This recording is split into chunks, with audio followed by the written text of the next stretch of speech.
everybody. This is Terry Nance. Welcome to the Armor Bearer Awakening. I know God's blessing is upon us. We are called. Galatians 3:13 says that we are the seed of Abraham. Jesus took the curse for us, and because cursed is everyone that hangeth on a tree, but that the blessings of Abraham shall come upon us. And I'm going to tell you, Abraham was blessed in everything he did. God promoted him, and you're blessed today. Welcome to the broadcast. You enjoy God's Armor Bearer Awakening. Be sure and subscribe. Send it to some people. I just encourage you to do so. If it's a blessing in your life today and you watch this program, send it to someone you think will be a blessing and get them to subscribe and be a part of this. I'm teaching out of God's Armor Bearer, The Last Generation, and you can get this book at godsarmorbearer.com, but I'm talking about excellence, and I want you to listen to this in Daniel 6:3. Then Daniel distinguished himself above the governors because of an excellent spirit that was in him. And I gave you a list of excellence yesterday, but I want you to see something. Here's something that Booker T. Washington said. He said, excellence is to do a common thing in an uncommon way. And that's what you look for in armor bearers. That's what a pastor is looking for. You've got something that's common, but man, you do it in an uncommon way. You do things that are common in an uncommon way. That's what an armor bearer is. That's what they do. A good example of an armor bearer, if you want to go to the New Testament, I think this is an excellent example, is Epaphras, and it's out of Colossians 1, verse 7 and 8. It says, as you learned of Epaphras, our dear fellow servant, he's a faithful minister on your behalf, and he declared to us your love in the Spirit. Now, I want you to notice what Paul said about Epaphras. Now, he's writing to the church of Colossae. So we're dealing with a local church, and we're dealing with a group of people.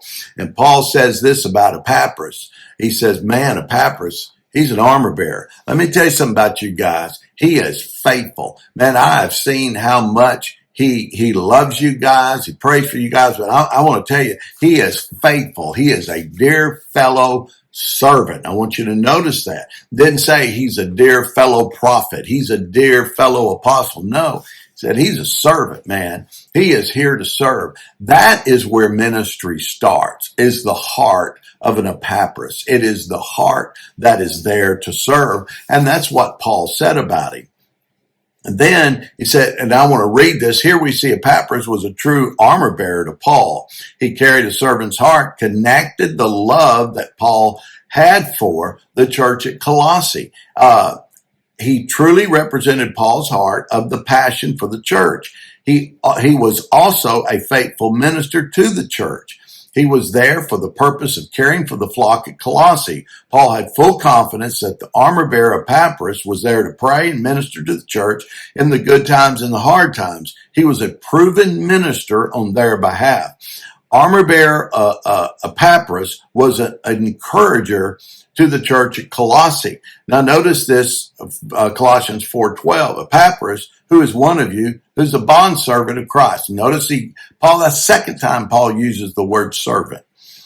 And he said, he greets you. He labors fervently for you in prayers that you may stand perfect and complete in the will of God. Wow.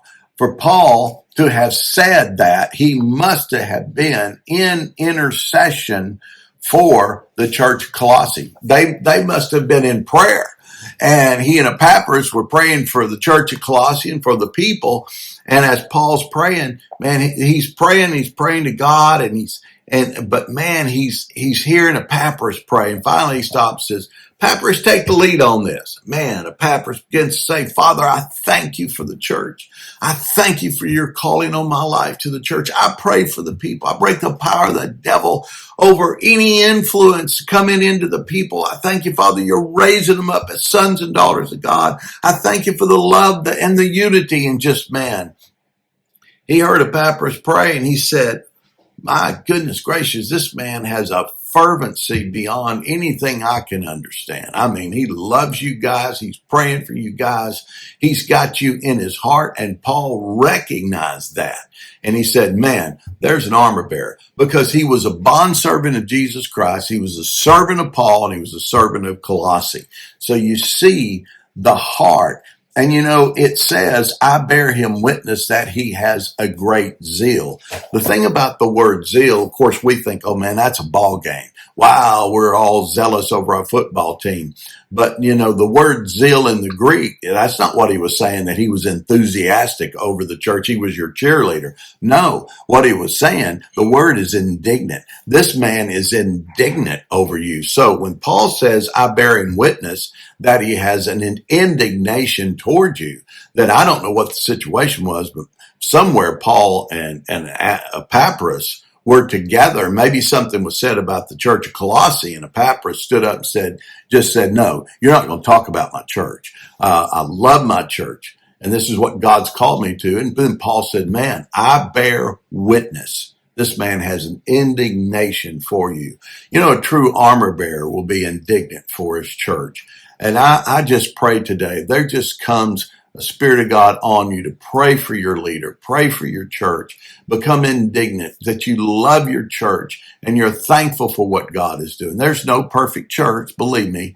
You're looking for a perfect church. When you get there, it won't be perfect anymore, because none of us are. But you know what God is doing. You know that God's anointed your pastor, anointed you. Be an Epaphras to your leader. God bless you. I want you to have a glorious day today.